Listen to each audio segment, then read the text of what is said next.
we started talking. I found out that we had some stuff in common. And True. The one thing I asked you, and it sounded a little egotistical, but I didn't mean it that way. It's because you started saying some things that resonated with me. I'm like, you haven't. This is gonna hurt. It's time for the Suffering Podcast. And we're back. And another part of the family has returned. This is one, we knew this gentleman was coming. That's Tom Smith sitting right to my left over here. He has been one of our most avid supporters, and we're one of his as well with the Gold Shield Show. Absolutely. And he was gracious enough to come on our show and then have us on his show. Which was a blast. Which was a blast. That was a great time. Oh, it was a great time. That was a great time. 4 guys sitting around, and I said, I hope we didn't embarrass you guys or embarrass ourselves too much. 4 cops sitting around. Four cops sitting around. We were introduced through Amanda Coleman. Right. Amanda calls me and says, hey, talk to these guys. You guys got a lot in common. And sure enough, we hit it off, and next thing you know, we're speaking for 45 minutes on the phone. Yep. Right? I think you were at work at the time. Yeah, it was. Yeah, it was outside. Well, Yes, we don't work. you guys do this all the time. You work and talk to each other for 45 minutes. Don't you do any work or anything? I mean, I don't have 45 minutes to put aside. No, to you talk have to someone. 45 hours. Because every time I talk to you, you're like, I got to take a nap. I'm going for a nap. 1 o'clock. It's my nap time. Meanwhile, my nap time's in the car like this. Oh, yeah. You need me? Call me before 1. And there's people out here that can attest to that. You know, I'll sit there and I'll just pass out. But when you were first introduced to us, like, what was going through your head? What were you thinking? Well, you trust Amanda for sure. And like you said, she said, hey, you two have to hook up. You got to talk to Kevin. And we did and hit it off. And one of the things that I was looking forward to was getting information about how to do a show.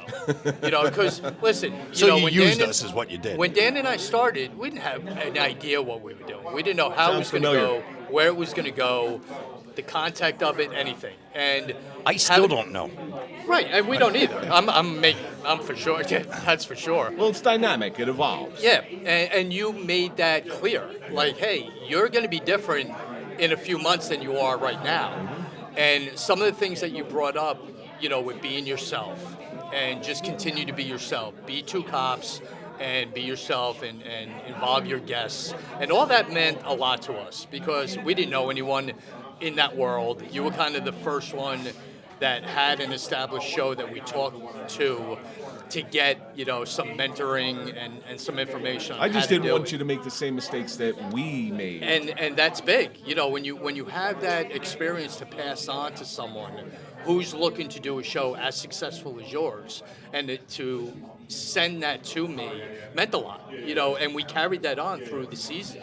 With how to act and the guests to get and how to treat your guests, you made an impact on our show a lot. Like I said, I think one of the main things is like you said, be yourself. Absolutely. If you're trying to be someone you're not going to be comfortable because you're trying to portray this image. Like, me and Kevin, when we first went on video, I'm like, Kev, let's just wear T-shirts and jeans. We're not, we've been on other shows where you had to wear a shirt and tie. Right.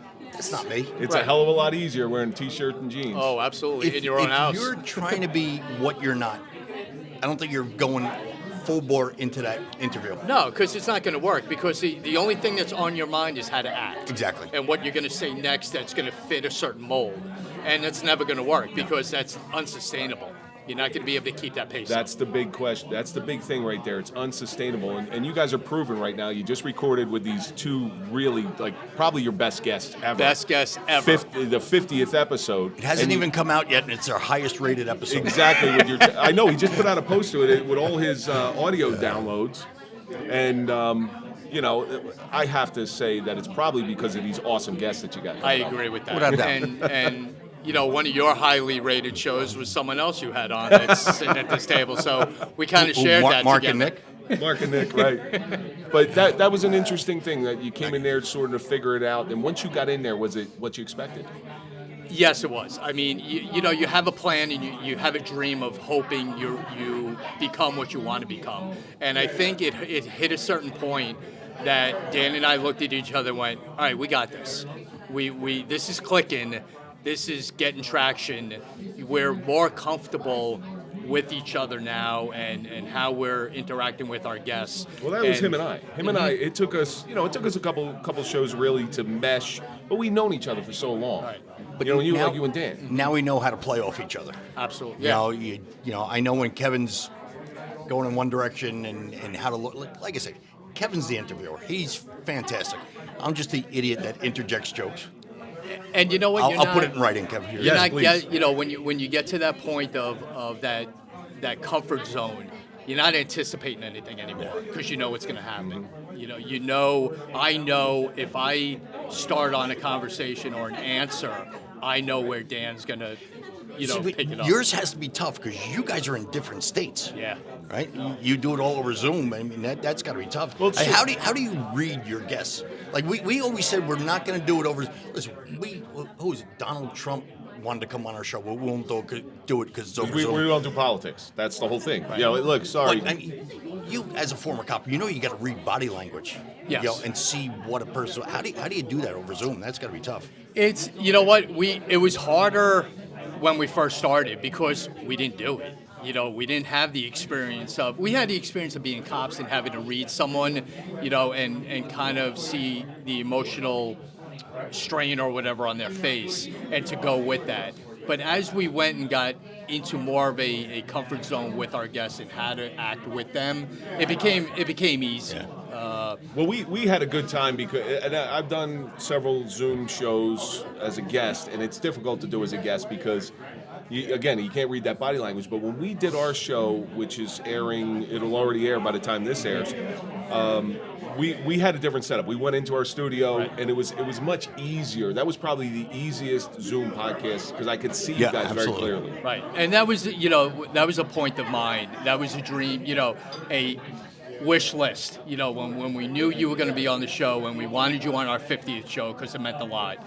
The one thing I wanted was you to be on your set because I knew it would look great. First of all, it was going to be comfortable to do, and it wasn't going to be. It was one angle. And you're picking our producer's wife. You're picking Katya's brain about how to run your show. Wow. Sharing is caring. I told you, Kevin, he used us.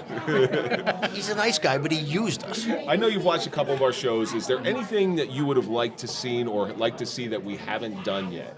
Some kind of subject topic. You know what? Like Bin Laden, we had Bin Laden, but we lost him. Okay. We were going to wanted get to him go on on Zoom. because he's got a story too. Yes. Yes. Yep. And I was just going to go down that line. We've been lucky enough on our show to have 2 or 3, and we have actually 3 lined up Navy SEALs. Their stories are so unique in their preparation of getting the mindset to become a SEAL.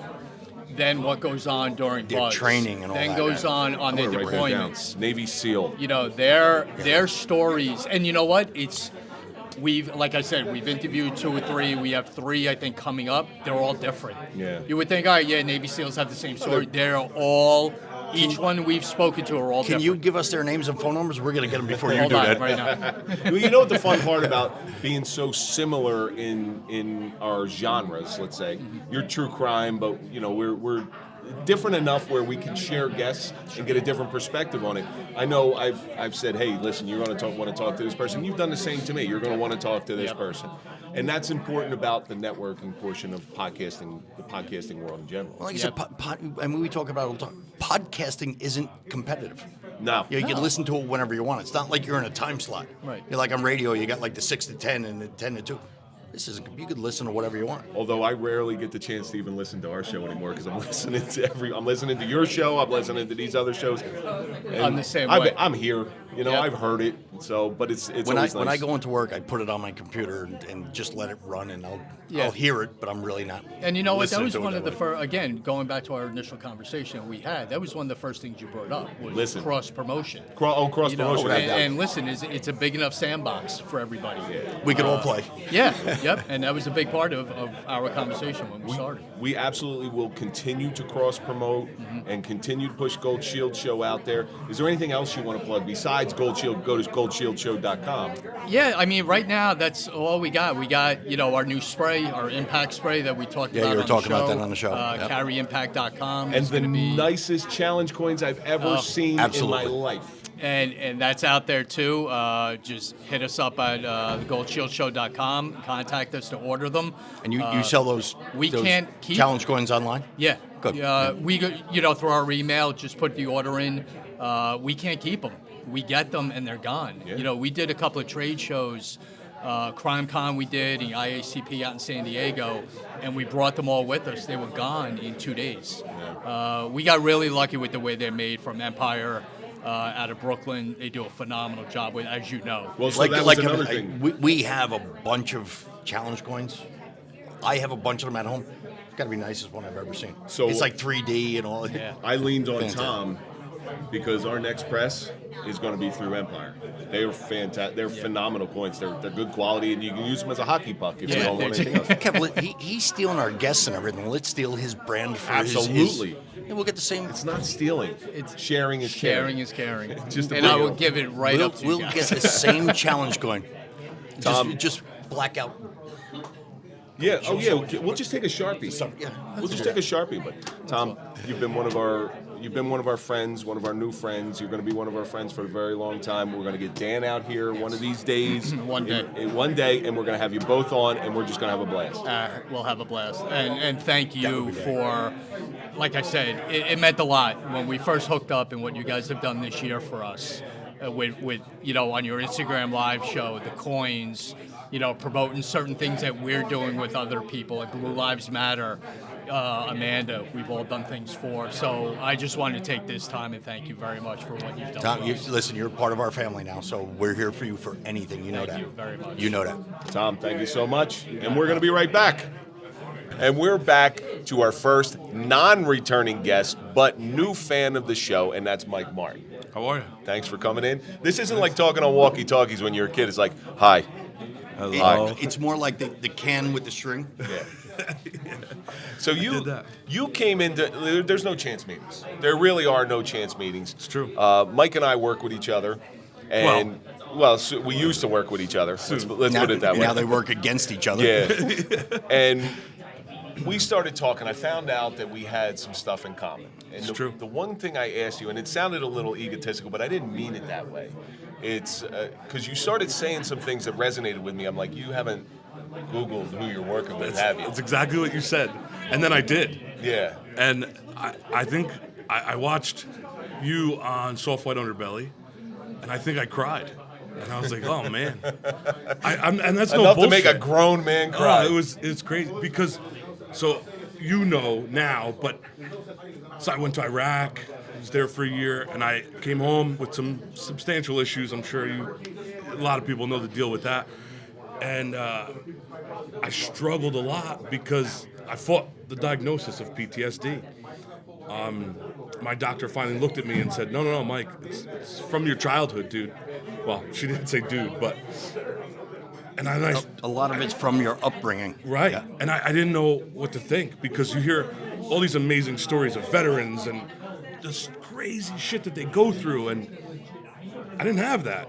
I served this easy tour with some phenomenal guys, and we went through our own shit. Everybody suffers, and it's different for everybody in Iraq. It's a third world country where I saw a kid with one leg and his crutch was a 2x4.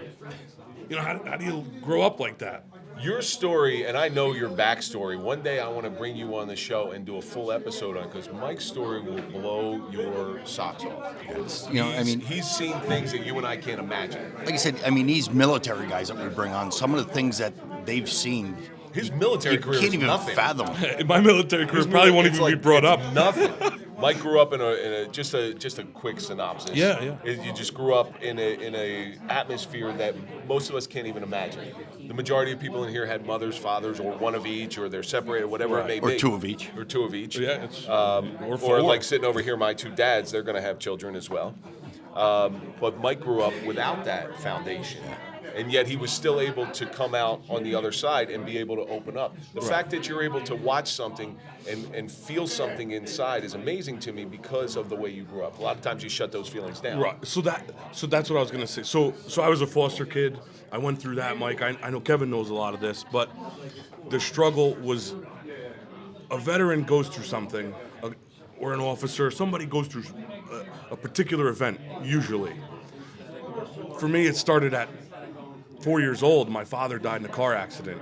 My parents were druggies. There was so many issues right from the start. It was my whole life. It wasn't an event that I can look back and say, hey, let's compartmentalize this is when it. it happened. You know, Correct. It's like, it's progressive. Right, and that I still struggle with that, and now I have 3 kids, I have a beautiful wife, I have some crazy coworkers, but I can do with that sometimes. I can attest to that. Most of the time, it's yeah. like, fuck it. Yeah, Did you like bounce from foster home to foster home, or did you? Believe it or not, so my 5 younger siblings did. I was in only a handful, 3 or 4 foster homes, I think it was. But I ended in one, and it was a great guy. Took me in and was like amazing. So as much pain as you went through, you actually are one of the success stories of the foster care system. I hate to say it, but I'm a rarity. You are. I should be dead, in jail, or on drugs. Remember, who was it? Who was the girl we had from Trent? Yeah, the girl from Trent. God, I can't remember her name. She went from foster home to foster home with every bad thing you could possibly imagine happening to her. That's why I asked the question if he bounced, because of her. Yeah. So I was in one, and there was 2 other kids that were there that weren't my siblings. They had lead poisoning and club fingers. At 3 and 5, neither one could walk. They were eating the paint chips right off the wall, peeling them off the wall. That's why their fingers were swollen. And that was torturous. There was just so many experiences, I aged out of the system, but I did group homes, I did shelters, Conklin and Hackensack. I lived there. I was in hospitals for child crisis intervention services, and I saw some stuff. At 17, I thought I was good. I was like, all right, You beat it. Right. And then joined the Army, try to do something good, and then all of a sudden it rears its ugly head. exactly. And then you get married and you start drinking and you're home from Iraq. And Yeah, but that's got nothing to do with your childhood. That's But because of you- your wife. My ex-wife. That was- my current wife. That was a save, Lauren. I'm just going to say I'm this with you on wasn't that one. you. I'm with you This on that wasn't one. you. So you watched a couple of your episodes. Anyone stand out to you? So, believe it or not, I saw one about an amazing ping pong player.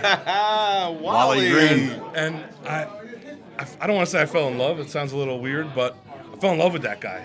He's got this crazy story, and you want this Unbelievable heroic, story. this massive thing to come in and save you. His was ping pong. Crazy, right?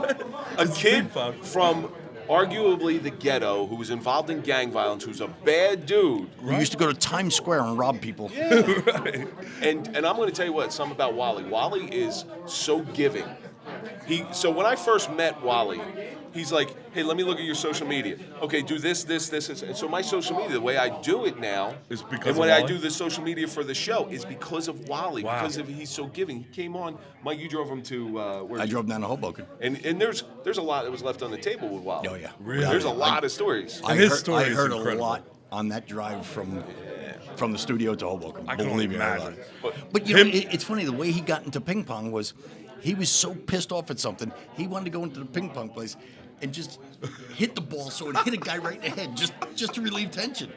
And And so he became an international ping pong player. Unbelievable. Celebrity in the ping Yeah. pong world, if he there is he one. really is a celebrity. I mean, New York Times did an article on him. ESPN 8 The Ocho is like, that's Yeah. got to be the place for him, Well, right? he's been all over the world. I mean, he's been in China, but watching the stories like Wally's gives you a little bit of different perspective. At least Right. what it does for us. Did it do that for you?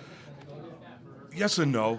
I mean, I saw some, I don't want to say violence, or I didn't have street cred or anything, but when I was in the hospitals, I saw kids from every walk of life. I saw ultra wealthy kids that I'm looking at them as a poor guy going, what could you possibly have wrong with you? You have money. Meanwhile, their father didn't even know their name, kind of deal. That's a shame to see that. The thing that I see is everybody I met in their life, whether they know it or not, has suffered. And that's one of the cool things to see, like, ping pong? Who the hell thinks of ping pong? You know? When Kevin said we're having a ping pong champion, come on, I'm thinking it's going to be like some 90-year-old Asian guy, you know? Like, yeah, what are we going You to got do? the opposite of that. And in walks Wally Green. It walks like, excuse me, sir, you lost? with his funny colored hair. Oh, yeah. And And that, he's such a nice guy, seemingly. he's so, When I he's tell awesome. you, one of the greatest guys you ever want to meet. He really is. It's Fantastic. So the other thing that I've seen is I fit into multiple groups. you guys are cops. That's kind of your group. Not that you don't fit into others, but I'm a veteran. And you hear PTSD and veteran, and you're like, oh yeah, veterans. Must have got blown up. Right. I had probably the easiest tour you've ever heard. And there was bullshit for me too, but Well, see, now you're married, you could say that. But when you're out in a bar and you're trying to pick up chicks, your tour was terrible. I didn't pick up chicks at the bar. Never pick up chicks at the bar. I also going to be watching this. I also was a lot lighter and better looking. I had hair then too. He has a wife now. When back in the day, you could They drum were up picking me up, Mike. They were picking me up. with Not what? very far. With what, a crane? I was lighter. So, Mike, you've been such a good friend of the show ever since, and we've only known each other a very short time. But I feel like you've grown to be somebody who I'm really close with. We've gone out together as couples. Not you and I. Our wives. Yeah, our wives are with us. It's not you. Now the real story comes out. Katie is amazing, by the way. Turn around. Turn around. You guys are. Nick just had. Hey, Nick, wipe the tear away from your eye. But I really appreciate all your support, and I really Thank you very appreciate much, you sir. being part of our cheering session, because there are times just because we advocate for mental health doesn't mean we have it all together. I still don't. No. I still don't. And I have 3 kids now, so I don't sleep either. The suffering continues, I think, is a good way to wrap that one up, if you will. You guys have kids, Oh yeah. The suffering They doesn't don't. stop. The suffering doesn't stop ever. Like, But it's nice to know that people on the outside are actually listening to our show. He wasn't like one of our insiders. Well, I actually made a recommendation too. I don't know. You called me out on that, but AJ Luna. AJ Luna. I forgot to mention AJ. Yeah, So what had happened? I'm going to give everybody a little back. We had a guest drop out, and we're scrambling for guests. We need a guest. I go to you. I say, do you want to come on? Yeah. And you said, no. Well, no, I don't want to come, but I got a guy. And you get AJ in there, and a couple phone calls later, AJ comes in, and AJ did his episode. Yeah. Killed it. He did real So well. AJ, I've known AJ for a long time, and I was in between jobs. I was depressed. I was drinking, probably suicidal at one point in there. And I run into AJ, and he's like, I can help you. He knew I was a vet. It was a veterans shindig. And he's not lying. He helps veterans, man. And that guy has done... He's doing great work. He really is. And for Bergen County, New Jersey, to be one of the first veteran, homeless, free, I don't know the right lingo or nomenclature, but that was on AJ. Yeah, that's fantastic. I was so proud of that guy, and to say that I knew him. Since AJ's been on the show, I've referred another veteran to him who he couldn't help directly, but his counterpart. He was able to get him in the right direction. That's great. And AJ's like, yep, and he had a conversation with him. And That's great. He's the guy that he will help whoever he can, and he's good at it. Yeah, he knows his good at it. people. He knows his people.